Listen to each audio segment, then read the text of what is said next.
ಗದಗ ಜಿಲ್ಲೆ ರೋಣ ಪಟ್ಟಣದ ರಾಜೀವ್ ಗಾಂಧಿ ಆಯುರ್ವೇದಿಕ ಮಹಾವಿದ್ಯಾಲಯದಲ್ಲಿ ಶ್ರೀ ಎಸ್.ಆರ್. ಪಾಟೀಲ್ ಪ್ರತಿಷ್ಠಾನ ಇವರ ಸಹಯೋಗದಲ್ಲಿ ಎಸ್ಎಸ್ಎಲ್ಸಿ ಮತ್ತು ಪಿಯುಸಿ ನಂತರ ಮುಂದೇನು ಮಾಡಬೇಕು ಎಂದು ವಿದ್ಯಾರ್ಥಿಗಳಿಗೆ ಈ ಗೊಂದಲ ತೀರ್ಮಾನಿಸಲು ನುರಿತ ತಜ್ಞರಿಂದ ಸಲಹೆ ತರಬೇತಿ ಕಾರ್ಯಾಗಾರವನ್ನು ಶಾಸಕ ಜಿ.ಎಸ್. ಪಾಟೀಲ್ ಅವರು ನೆರವೇರಿಸಿದ್ದಾರೆ.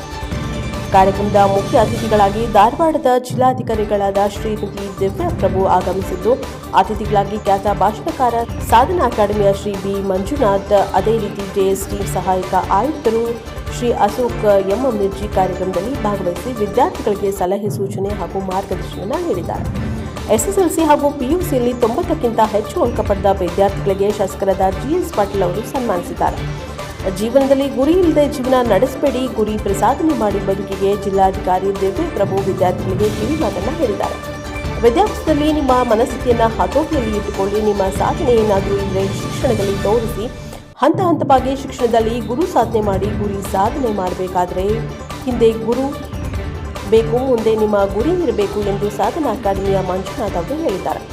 ಈ ಸಂದರ್ಭದಲ್ಲಿ ಶಾಸಕರಾದ ಜಿ.ಎಸ್. ಪಾಟೀಲ್, ರಾಜೀವ್ ಗಾಂಧಿ ಶಿಕ್ಷಣ ಸಂಸ್ಥೆಯ ಅಧ್ಯಕ್ಷರಾದ ಐ.ಎಸ್. ಪಾಟೀಲ್, ನರೇಗಲ್ನ ಶ್ರೀ ಅನ್ನದಾನೇಶ್ವರ ಮಹಾವಿದ್ಯಾಲಯದ ಪ್ರಾಂಶುಪಾಲರಾದ ವೈ.ಸಿ. ಪಾಟೀಲ್, ವಿ.ಪಿ. ಸೋಮನ್ ಕಟ್ಟಿಮಠ, ಬಸವರಾಜ ನವಲಗುಂದ, ಅಕ್ಷಯ್ ಐ. ಪಾಟೀಲ್, ವೀರಣ್ಣ ಶೆಟ್ಟರ್, ಅಜ್ಜಪ್ಪ ಮಳಗಿ, ರಾಜೀವ್ ಗಾಂಧಿ ಆಯುರ್ವೇದಿಕ ಮಹಾವಿದ್ಯಾಲಯದ ಪ್ರಾಂಶುಪಾಲರಾದ ಕೊಟ್ಟೂರು ಶೆಟ್ಟರ್, ಬಿಎಡ್ ಮಹಾವಿದ್ಯಾಲಯದ ಪ್ರಾಂಶುಪಾಲರಾದ ವೈ.ಎನ್. ಪಾಪಣ್ಣವರ್, ಶ್ರೀಮತಿ ಭಾನು ಮೇಡಂ ಹಾಗೂ ಶಿಕ್ಷಣ ಸಂಸ್ಥೆಯ ನಿರ್ದೇಶಕ ಮಂಡಳಿ ಸಿಬ್ಬಂದಿ ವರ್ಗ, ಎಸ್ಎಸ್ಎಲ್ಸಿ, ಪಿಯುಸಿ ತೇರ್ಗಡೆಯಾದ ವಿದ್ಯಾರ್ಥಿಗಳು ಈ ಸಂದರ್ಭದಲ್ಲಿ ಉಪಸ್ಥಿತರಿದ್ದರು. ಬ್ಯೂರೋ ರಿಪೋರ್ಟರ್ ರುದ್ರಪ್ಪ ಹೆಬ್ಬಳ್ಳಿ, ಕಲ್ಪೋಣ. ಇಲ್ಲೇ ಮಾಡಿದ್ರೆ ಇಲ್ಲೇ ಬೆಂಗಳೂರಲ್ಲಿ ಹುಬ್ಬಳ್ಳಿ ಮಾಡಬೇಕಾಗಿತ್ತು ಅಂತಿರ್ತಾರಲ್ಲ. ಆದ್ರೆ ನಮಗೆ ಕನಸೇನಿದೆ, ಗ್ರಾಮೀಣ ಭಾಗದಲ್ಲಿರ್ತಕ್ಕಂಥ ಬಡ ವಿದ್ಯಾರ್ಥಿಗಳಿಗೆ, ಬಡ ಮಕ್ಕಳಿಗೆ, ಪ್ರತಿಭಾವಂತ ವಿದ್ಯಾರ್ಥಿಗಳಿಗೆ ಇನ್ನೂ ಹೆಚ್ಚು ರೀತಿಯಿಂದ ಅನುಕೂಲ ಆಗಲಿ ಅನ್ನೋ ವಿಚಾರದಲ್ಲಿ ಗ್ರಾಮೀಣ ಭಾಗದಲ್ಲಿ ಶಿಕ್ಷಣ ನಡೆಸುವುದು ಅಷ್ಟು ಸುಲಭ ಇಲ್ಲ. ಆದರೂ ಕೂಡ ಎಲ್ಲರ ಸಹಯೋಗದಿಂದ ಈ ಕಾರ್ಯವನ್ನು ನಾವೆಲ್ಲ ಮಾಡ್ತಾ ಇದ್ದೇವೆ. ಇದರ ಉಪಯೋಗವನ್ನ ಈ ಭಾಗದ ಎಲ್ಲ ಜನ ನೀವೆಲ್ಲ ತೆಗೆದುಕೊಳ್ಬೇಕು ಅನ್ನೋ ಮಾತು ಈ ಸಂದರ್ಭದಲ್ಲಿ ಹೇಳಿ, ಇವತ್ತು ಉಳಿದಂತ ಅತಿಥಿಗಳು ಈಗಾಗಲೇ ಸನ್ಮಾನ್ಯ ಮಂಜುನಾಥ್ ಅವರು, ವೈ.ಸಿ. ಪಾಟೀಲ್, ಮಿರ್ಜಿಯವರು ಬಹಳ ಅನುಭವದ ವಿಚಾರಗಳನ್ನ ಮುಂದೆ ನಿಮ್ಗೆಲ್ಲ ತಿಳಿಸ್ತಾರೆ. ಇವತ್ತು ಮಂಜುನಾಥ್ ಅವರು ಬಂದಿದ್ದು ಕೂಡ ನಮ್ಗೆ ಬಹಳ ಸಂತೋಷ ಆಗಿದೆ. ಯಾಕಂದ್ರೆ ಅಪಾರ ಅನುಭವ, ಅವರ ವಿಚಾರಗಳನ್ನು ಇವತ್ತು ಎಲ್ಲ ಮಕ್ಕಳಿಗೆ ತಿಳಿಸುವಂತ ಒಂದು ವ್ಯವಸ್ಥೆ ಆಗ್ತಕ್ಕಂದಾಗ ನಿಜವಾಗಿಯೂ ಬಹಳ ಸಂತೋಷ ಇದೆ. ಅವ್ರಿಗೂ ಕೂಡ ಈ ಸಂದರ್ಭದಲ್ಲಿ ಅಭಿನಂದನೆ ಸಲ್ಲಿಸಿ ಈ ಕಾರ್ಯಕ್ರಮ ಯಶಸ್ವಿಯಾಗಿ ನಡೆದಿದ್ದೇವೆ ಆಲೋಚಿಸಿ ನನ್ನ ಅನಿಸ್ತಾ ಇದ್ದಾರೆ. ನಾನು ನಿಜವಾಗಿ ನಿಮ್ಮೆಲ್ಲರ ಪರವಾಗಿ ಅವರಿಗೆ ಧನ್ಯವಾದಗಳನ್ನು ಹೇಳಬೇಕು. ಇಲ್ಲಿ ನಿಮಗೆಲ್ಲ ಗೊತ್ತಿಲ್ಲ ಮಕ್ಕಳೇ, ನಾವು ಕೂಡ ರೋಣದಲ್ಲಿ ಸಾಧನಾ ಕೆರಿಯರ್ ಅಕಾಡೆಮಿ ಅಂತ ಮಾಡಿದ್ವಿ. ಅದು ಮಾಡಿದ ಮೇಲೆ ಒಂದ್ಸಾರಿ ಯೂಟ್ಯೂಬ್ ನಲ್ಲಿ ಅವರು ಸಾಧನಾ ಕೆರಿಯರ್ ಅಕಾಡೆಮಿ ಶಿಕಾರಿಪುರ ಅಂತ ಹೇಳಿ ಮಂಜುನಾಥ್ ಸರ್ ಮಾಡ್ತಿದ್ರು. ಸುಮಾರು ಅವರು ಯೂಟ್ಯೂಬ್ ನಲ್ಲಿ ಅವರೆಲ್ಲ ಸೆಷನ್ಗಳನ್ನ ನಾನು ನೋಡಿದ್ದೀನಿ. ಒಬ್ಬ ಅಂತ ಅದ್ಭುತವಾದ ವ್ಯಕ್ತಿ ನನ್ನ ಜೊತೆಗಿದ್ದಾರೆ. ನೀವು ನೆನಪಿರ್ಲಿ, ಇಷ್ಟೊತ್ತು ಮೈಂಡ್ ಬಗ್ಗೆ ಮೇಡಮ್ ಅವರು, ದಿವ್ಯ ಪ್ರಭು ಮೇಡಮ್ ಅವರು ಬಹಳ ಚೆನ್ನಾಗಿ ಹೇಳ್ಕೊಟ್ರು. ಮೈಂಡ್ ಅನ್ನೋದು ಹೇಗಿರುತ್ತೆ, ಹೆಂಗೆ ರಿಯಾಕ್ಟ್ ಮಾಡುತ್ತೆ ಅಂತ. ಒಂದ್ ಕಡೆ ಒಂದು ಸೈನ್ ಇದೆ, man is what our thoughts make it. ನಮ್ಮ ಆಲೋಚನೆಗಳೇ ನಾವು ಹೀಗಾಗಲು ಕಾರಣ. ಇದು ಎಲ್ಲ ಕೊನೆಯಲ್ಲಿ ಬರೋದು ಇದು ಒಂದೇ. ಕೊನೆಯವರೆಗೆ ನಿಮ್ಮ ಆಲೋಚನೆಗಳೇನಿರ್ಬೇಕಂದ್ರೆ ಪಾಸಿಟಿವ್ ಆಗೇ ಇರಬೇಕು. ಪಾಸಿಟಿವ್ ಆಗಿರುವಂತ ಆಲೋಚನೆಗಳು ಇಲ್ಲದೆ ಇದ್ರೆ ಯಾವತ್ತೂ ನೀವು ಗೆಲ್ಲಿಕ್ಕೆ ಆಗಲ್ಲ. ನಿಮ್ಮ ಮನಸ್ಸಿನೊಳಗೆ ಎಲ್ಲೋ ಒಂದು ಕಡೆ ಸಣ್ಣ ಆಲೋಚನೆ ನನ್ನ ಕಡೆ ಆಗಲ್ಲ ಅನ್ನೋದೇನಾದ್ರೂ ಇದ್ರೆ ಅದು ಎಂದೂ ಸಾಧ್ಯ ಆಗಲ್ಲ. ಪೂರ್ಣ ಪ್ರಮಾಣದ ಸಾಮರ್ಥ್ಯದೊಂದಿಗೆ ನೀವು ನಿಮ್ಮ ಜೀವನವನ್ನು ರೂಪಿಸಿಕೊಂಡಿದ್ದೆ ಆದ್ರೆ ನೀವು ಅಂದ್ಕೊಂಡಿದ್ದನ್ನ ಸಾಧಿಸ್ತೀರಿ. ಅಂತ ಸಾಧಕರೆಲ್ಲರೂ ಇವತ್ತು ನಿಮ್ಗೆ ಪ್ರೇರಣೆ ಆಗಿದ್ದಾರೆ. ದಿವ್ಯ ಪ್ರಭು ಅವರ ಬಗ್ಗೆ ನಾವು ಆರ್ಟಿಕಲ್ ಓದಿದ್ವಿ. ಅವ್ರ ಮೇಡಮ್ ಅವರು 9 ತಿಂಗಳು ಕ್ಯಾರಿಯಲ್ಲಿದ್ದಾಗ ಇಂಟರ್ವ್ಯೂ ಹೋಗಿದ್ದನ್ನ ಬಹಳ ಶಾರ್ಟ್ ಆಗಿ ಹೇಳಿದ್ರು, ಬೇಗನೆ ಹೇಳಿದ್ರು. ನೀವು ತಿಳ್ಕೊರಿ, ಒಬ್ರು ತುಂಬ ಗರ್ಭಿಣಿ, IAS ಅಂತ UPSC ಕೊನೆಯ ಹಂತ ಅಂತ ಇಂಟರ್ವ್ಯೂ. ನೀವೆಲ್ಲರೂ 12th ಫೇಲ್ ಫಿಲ್ಮ್ ನೋಡಿದಿರಿ. ಆ 12th ಫೇಲ್ ಫಿಲ್ಮ್ ಅನ್ನ ಕೊನೆಯ ಹಂತ ಇಂಟರ್ವ್ಯೂ ಇದೆಯಲ್ಲ, ಅವನ ಎಕ್ಸೈಟಿ ನೋಡಿದಿರಿ ನೀವು. ಒಳ್ಳೆ ಆಕ್ಟಿಂಗ್ ಮಾಡಿದ್ರು. ಅದು ನೈಜ ಜೀವನದ ಒಂದು ಚಿತ್ರ. 9 ತಿಂಗಳ ಗರ್ಭಿಣಿ ಇಂಟರ್ವ್ಯೂ ನಲ್ಲಿ ಹೋದಾಗ ಅವ್ರು ಕೇಳಿರೋ ಪ್ರಶ್ನೆಗೆ ಯಾವ ರೀತಿ ಅವರು ಉತ್ತರಿಸಿರ್ಬೋದು, ಇವ್ರ ಮನಸ್ಥಿತಿ ಹೇಗಿರ್ಬೇಕು. ಇವತ್ತು ನಮ್ಮ ದೇಶ ನಡೀತಾ ಇರೋದು ಎಲ್ಲ IAS ಹೋಲ್ಡರ್ ಬೇರೆ ಯಾರಿಂದನೂ ಅಲ್ಲ. ಇವತ್ತು ಭಾರತ ಏನಾದರೂ ಆಗಿದೆ ಅಂದ್ರೆ ಅದಕ್ಕೆಲ್ಲ ದೊಡ್ಡ ಕಾಣಿಕೆ ಆಗ್ತಿದೆ IAS ಆಫೀಸರ್ಗಳಿದೆ ಅನ್ನುವಂತ ಮಾತನ್ನು ಈ ಸಂದರ್ಭದಲ್ಲಿ ಹೇಳ್ತೀನಿ. ಹಾಗೇನೆ SR ಪಾಟೀಲ್ ಪ್ರತಿಷ್ಠಾನಕ್ಕೆ ಮೂಲ ಕಾರ್ಯಕರ್ತರು ಯಾರಂದ್ರೆ ಸನ್ಮಾನ್ಯ ಶ್ರೀ BS ಪಾಟೀಲ್ ಸರ್. ನಿಮ್ಗೆಲ್ಲ ಗೊತ್ತಿರ್ಲಿ, ನಮ್ಮ ರೋಲ್ ಒಳಗ ಒಬ್ಬರ ಶ್ರೇಷ್ಠ ವ್ಯಕ್ತಿ ಬಂದು ನಮ್ಮ ಕರ್ನಾಟಕ ರಾಜ್ಯ ಸರ್ಕಾರದ ಚೀಫ್ ಸೆಕ್ರೆಟರಿಯಾಗಿ ಕೂಡಲ ಸಂಗಮವನ್ನ ಇವತ್ತು ಜಗತ್ ವಿಖ್ಯಾತ ಮಾಡಿರುವಂತ ಕೀರ್ತಿ ಯಾರಿಗಾದ್ರೂ ಸಲ್ಲಿಸಿದ್ರೆ ಅದು ಸನ್ಮಾನ್ಯ BS ಪಾಟೀಲ್ ಸಾಹೇಬರಿಗೆ. ಅವರು ಕೂಡ UPSC ಅಲ್ಲಿ ಇಂಡಿಯನ್ ಫಾರಿನ್ ಸರ್ವಿಸ್ ಮಾಡಿದವರು, ಆರ್ಮಿ ಆಫೀಸರ್ ಆಗಿ ನಂತರ IFS ಹುದ್ದೆನ ಏರಿ ಬಹಳಷ್ಟು ಹೆಸರು ಮಾಡಿರ್ತಕ್ಕಂಥ ವ್ಯಕ್ತಿಯವರು. ಕರ್ನಾಟಕದ ಅತ್ಯಂತ ಹಿರಿಯ ಮತ್ತು ತಜ್ಞ IAS ಆಫೀಸರ್ಗಳಲ್ಲಿ ಅವರು ಕೂಡ ಒಬ್ಬರು ಅನ್ನೋದನ್ನ ಈ ಸಂದರ್ಭದಲ್ಲಿ ತಿಳಿಸ್ತಾ, ತಾವೆಲ್ಲ ಇವತ್ತು ಬಂದಿದ್ರೆ ನಿಮ್ಮ ಮನಸ್ಸಿನಲ್ಲಿ ಏನ್ ತಗೊಂಡು ಹೋಗ್ಬೇಕಂದ್ರೆ ನೀವು ಏನ್ ಆಗ್ಬೇಕಂತ ಒಂದ್ಸಲ ಡಿಸೈಡ್ ಮಾಡಿದ್ರೆ ಮುಂದಿಟ್ಟ ಹೆಜ್ಜೆನ ಹಿಂದೆ ತೆಗೆಯೋಂಗಿಲ್ಲ. ಹಿಂದಿನ ಕಾಲನೇ ಮುಂದಿಟ್ಟಿರ್ಬೇಕು ಹೊರತು ಮುಂದಿಟ್ಟಿದ್ದನ್ನ ಹಿಂದೆ ಕೇಳೋ ಆಗಿಲ್ಲ. ಹಾಗಾಗಿ ಇವತ್ತೇ ಒಂದು ಡಿಸಿಷನ್ ಬರ್ರಿ, ಎಷ್ಟೇ ಕಷ್ಟ ಆದ್ರೂ ಅದನ್ನ ಪಡ್ಕೊಂಡೆ ನಾನು ಮನೆಗೆ ಹೋಗ್ತೀನಿ, ಎಷ್ಟೇ ಹೊತ್ತಾದ್ರೂ ನಾನು ಓದಿನೇ ಮಾಡ್ಕೋತೀನಿ, ಯಾವುದೇ ಕಾರಣಕ್ಕೂ ನಾನು ನಿದ್ದೆ ಮಾಡಲ್ಲ, ಯಾವುದೇ ಕಾರಣಕ್ಕೂ ನನ್ನ ಗುರಿ ಬಿಟ್ಟು ಬೇರೆನೋ ನೋಡೋದಿಲ್ಲ ಅನ್ನೋದನ್ನ ನೀವು ಸಮಗ್ರವಾಗಿ ನಿಮ್ಮ ಮನಸ್ಸಿನಲ್ಲಿ ತುಂಬಿಕೊಂಡು ಈ ಕಾರ್ಯಕ್ರಮದ ಯಶಸ್ಸಿಗೆ ಕಾರಣರಾಗ್ರಿ. SR ಪಾಟೀಲ್ ಪ್ರತಿಷ್ಠಾನದ ಮೂಲ ಉದ್ದೇಶವನ್ನ ನೀವೆಲ್ಲ ಈಡೇರಿಸಿ ಅಂತ ತಿಳಿಸ್ತಾ ನನ್ನ ಮಾತಿಗೆ ವಿವರ ಮಾಡ್ತೀನಿ. ಧನ್ಯವಾದ. ಆದ್ರೆ ಇವತ್ತು ಅವರಿಗೆ ಬೇಕಾಗಿರೋ ವಿಷಯ ಏನು, ಇವತ್ತು ಪೋಷಕರೆಲ್ಲರೂ ಕೂಡ ತಾವು ಬಂದಿರೋದ್ರಿಂದ ಈ ಒಂದು ವಿಷಯವನ್ನು ನಾನು ಹೇಳಕ್ ಬಯಸ್ತೀನಿ. SSLC PUC ಅಂತ ಹೇಳತಕ್ಕಂತ ಒಂದು ಜೀವನದಲ್ಲಿ ಒಂದು ಮೈಲ್ ಕಲ್ಲನ್ನು ತಾವೆಲ್ಲರೂ ಕೂಡ ದಾಟಿ ಬಂದಿದ್ದೀವಿ. ಮುಂದಕ್ಕೆ ಏನ್ ಮಾಡಬೇಕು ಎಂಬುದು ಕುರಿತು ಮಾತಾಡೋದಕ್ಕೆ ವಿಷಯ ತಜ್ಞರು, ನುರಿತ ಎಕ್ಸ್ಪರ್ಟ್ಸ್ ಗಳೆಲ್ಲ ಬಂದಿದ್ದಾರೆ. ಹಾಗಾಗಿ ನಾನು ಆ ವಿಷಯ ಬಗ್ಗೆ ಜಾಸ್ತಿ ಮಾತಾಡಕ್ ಹೋಗಲ್ಲ. ಆದ್ರೆ ಇವತ್ತು ಪೋಷಕರು ಮತ್ತೆ ಎಲ್ಲ ಮಕ್ಕಳು ಕೂಡ ಇಲ್ಲಿ ಬಂದಿರುವ ಹಿನ್ನೆಲೆಯಲ್ಲಿ ಯಾವುದೇ ಒಂದು ವಿಷಯ ನಿಮ್ಮ ಜೀವನದಲ್ಲಿ ಸಾಧನೆ ಮಾಡಬೇಕಾದಲ್ಲಿ ಏನು ಒಂದು ಬೇಸಿಕ್ ಆಗಿ ಯಾವ ಸ್ಕಿಲ್ಸ್ ಅನ್ನು ನೀವು ಡೆವಲಪ್ ಮಾಡ್ಕೊಬೇಕು.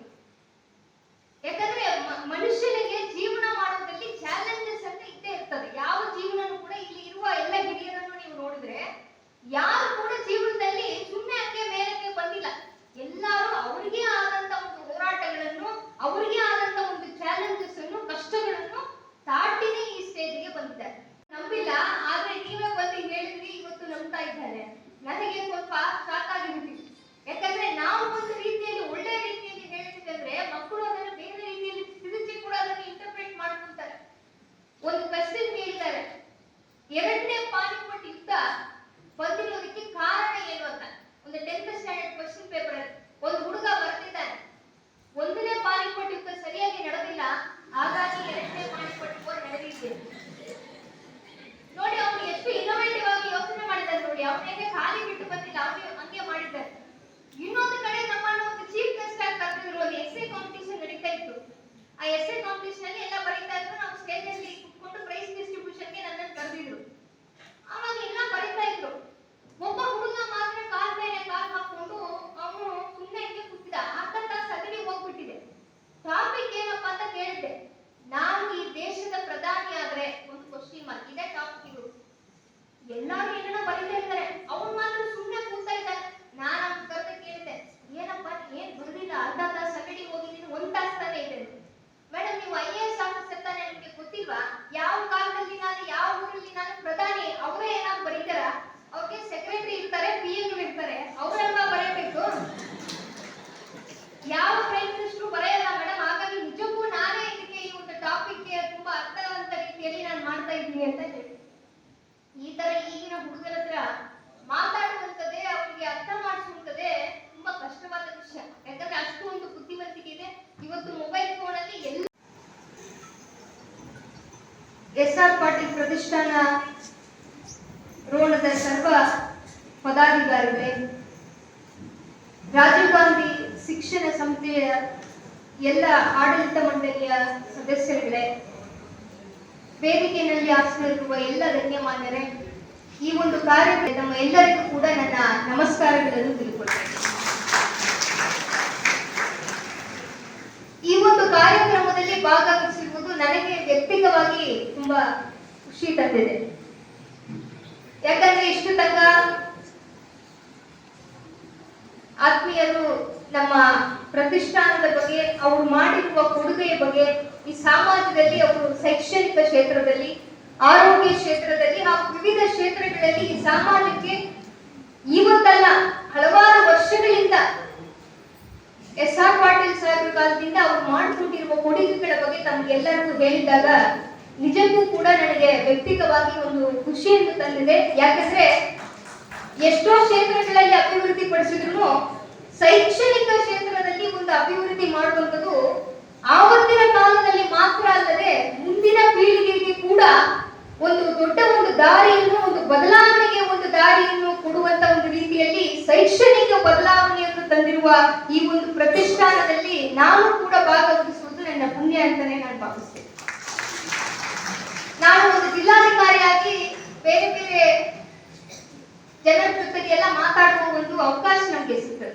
ಉದಾಹರಣೆಗೆ ರೈತರ ಹತ್ರ ಮಾತಾಡ್ತೀವಿ, ಒಂದು ಕಂಪನಿಯ ಓನರ್ ಹತ್ರನೂ ನಾವು ಮಾತಾಡ್ತೀವಿ, ಇಂಡಸ್ಟ್ರಿಯಲಿಸ್ಟ್ ಹತ್ರ ಮಾತಾಡ್ತೀವಿ, ಮಾಧ್ಯಮದ ಜೊತೆಗೆ ಮಾತಾಡ್ತೀವಿ, ಎಲ್ಲರ ಜೊತೆಗೆ ಮಾತಾಡ್ತೀವಿ. ಆದ್ರೆ ವಿದ್ಯಾರ್ಥಿನಿಯರ ಜೊತೆಗೆ ಮಾತಾಡೋದು ಅಥವಾ ಅವರ ಹತ್ರ ಮಾತಾಡುವುದ್ರ ಮೊದಲು ನಾವು ಸ್ವಲ್ಪ ಕೇರ್ಫುಲ್ ಆಗಿನೇ ಇರ್ಬೇಕಂತ ಭಾವಿಸ್ತೀವಿ. ಯಾಕಂದ್ರೆ ಇವತ್ತಿನ ವಿದ್ಯಾರ್ಥಿಗಳು ಎಲ್ಲರೂ ಕೂಡ ತುಂಬಾ ಶಾರ್ಪ್ ಆಗಿದ್ದಾರೆ. ನಮ್ಮ ಕಾಲದ ತರ ಅಲ್ಲ, ಇವತ್ತು ತುಂಬಾನೇ ಶಾರ್ಪ್ ಆಗಿದ್ದಾರೆ. ಇವತ್ತು ಇಲ್ಲೆಲ್ಲರೂ ಕೂಡ ಸಾಹಿತ್ಯ ಮಾತಾಡ್ತಾ ಹೇಳಿದ್ರು, ಎಲ್ಲರೂ 90% ಮೇಲೆ ತಗೊಂಡಿದ್ದವರೇ ಇಲ್ಲಿ ಬಂದಿದ್ದಾರೆ ಅಂತ. ಒಂದು ಶೈಕ್ಷಣಿಕವಾಗಿ ಹಿಂದುಳಿದ ಭಾಗ ಅಂತ ನಾನು ಹೇಳ್ತಾ ಇದ್ದಾರೆ. ಆದ್ರೆ ಇವತ್ತು 90% ಗಿಂತ ಜಾಸ್ತಿ ಬಂದಿದ್ದಾರೆ ಅಂದ್ರೆ ತಾವು ಎಲ್ಲರೂ ಕೂಡ ತಮ್ಮ ಜಿಲ್ಲೆಯನ್ನು ಶೈಕ್ಷಣಿಕವಾಗಿ ಹಿಂದುಳಿದಕ್ಕೆ ತಾವು ಎಲ್ಲರೂ ಶ್ರಮ ಪಟ್ಟಿರೋದು ಇದರಲ್ಲಿ ಕಂಡು ಬಂದಿದೆ. ಯಾಕೆ ಇದನ್ನು ಹೇಳ್ತಾ ಇದ್ದೀನಿ ಅಂದ್ರೆ ನನ್ನನ್ನು ಕೂಡ ಮಾತಾಡೋದಕ್ಕೆ ಒಂದು ದೊಡ್ಡ ಒಂದು ಶಿಕ್ಷಣ ಸಂಸ್ಥೆಯಲ್ಲಿ ಕರೆದ್ರು. ಒಂದು 6 ತಿಂಗಳ ಹಿಂದೆ ಮಾತಾಡಕ್ ಹೋಗಿದ್ದೆ. ಅವಾಗ ಆ ಸಂಸ್ಥೆಯ ಅಧ್ಯಕ್ಷರು ನನಗೆ ಅವ್ರ ಸಂಸ್ಥೆಯ ಬಗ್ಗೆ ಎಲ್ಲ ಹೇಳ್ತಾ ಬಂದ್ರು. ಅವಾಗ ಆ ಒಂದು ಕಾಲೇಜ್ ಪ್ರಿನ್ಸಿಪಲ್ ಅನ್ನು ನೋಡಿ ಹೇಳಿದ್ರು, ಮೇಡಮ್ ಇವರು ನಮ್ಮ ಕಾಲೇಜಲ್ಲೇ ಓದಿದವರು, ನಮ್ಮ ಕಾಲೇಜಲ್ಲೇ ಶಿಕ್ಷಣ ಪಡೆದು ಚಿಕ್ಕ ವಯಸ್ಸಿಂದ ಕಾಲೇಜ್ ಕೂಡ ನಮ್ಮ ಸಂಸ್ಥೆಯಿಂದ ಓದಿ ನಮ್ಮ ಸಂಸ್ಥೆಯಲ್ಲೇ ಪ್ರಾಂಶುಪಾಲರಾಗಿ ಬಂದಿದ್ದಾರೆ ಅಂತ ನನಗೆ ಹೇಳ್ತಾ ಇದ್ರು. ಅದನ್ನು ನಾನು ಹೆಮ್ಮೆಯಾಗಿ ಆ ವಿಷಯವನ್ನು ವೇದಿಕೆಯಲ್ಲಿ ಅವ್ರ ಸ್ಟೂಡೆಂಟ್ಸ್ ಗಳಿಗೆ ಹೇಳ್ತಾ ಇದ್ದೆ. ನೋಡಪ್ಪ, ನೀವು ಎಷ್ಟು ದೊಡ್ಡ ಸಂಸ್ಥೆಯಲ್ಲಿ ಓದ್ತಾ ಇದ್ದೀರಾ, ತಮ್ಮ ಸಂಸ್ಥೆಯಲ್ಲಿ ಓದಿದವರೇ ನಿಮ್ಮ ಪ್ರಾಂಶುಪಾಲರಾಗಿ ಬಂದಿದ್ದಾರೆ ಅಂತ ಒಂದು ಒಳ್ಳೆಯ ಒಂದು ರೀತಿಯಲ್ಲಿ ನಾನು ಹೇಳ್ತಾ ಇದ್ದೆ. ಆವಾಗ ಇಬ್ರು ಹುಡುಗರು ಆವಾಗ ಅಲ್ಲಿ ಕುತ್ಕೊಂಡು ಏನೋ ನಗ್ತಾ ಇದ್ರು. ನನಗೆ ಆಶ್ಚರ್ಯ ಇತ್ತು. ನಾನು ಮಾತಾಡ್ತಾ ಇದ್ದೆ, ಇಬ್ರು ಏನೋ ಪಕ್ಕದಲ್ಲಿ ಏನೋ ಮಾತಾಡ್ಕೊಂಡು ನಗ್ತಾ ಇದ್ರು. ನಾನು ಕೇಳಿದೆ, ಏನಪ್ಪ ಅಷ್ಟೇನೋ ಜೋಕ್ ಎಲ್ಲ ಹೇಳ್ತಾ ಇರ್ತೀನಿ ಏನು ಅಂತ ಕೇಳಿದೆ. ಅವ್ನ ಎದ್ದು ಹೇಳ್ತಾ ಇದ್ದ, ಏನಿಲ್ಲ ಮೇಡಮ್, ನಾನು ಇಲ್ಲಿ ಬಂದಾಗಿಂದ ಇವ್ರಿಗೆ ಒಂದು ವಿಷಯ ಹೇಳ್ತಾ ಇದ್ದೆ, ಇವ್ರಿಗೆ ಅರ್ಥನೇ ಆಗಿಲ್ಲ, ಇವತ್ತು ನೀವೇ ಬಂದು ಹೇಳ್ಬಿಟ್ಟಿದ್ರಿ, ಅದಕ್ಕೆ ನಾನು ಇವ್ರಿಗೆ ಹೇಳ್ತಾ ಇದ್ದೆ. ಏನಪ್ಪ ಅದು ವಿಷಯ ಅಂತ ಹೇಳಿದಾಗ, ಈ ಸಂಸ್ಥೆಗೆ ಬಂದು ಸೇರಿದ್ರೆ ಇಲ್ಲಿ ಬಿಟ್ರೆ ಬೇರೆ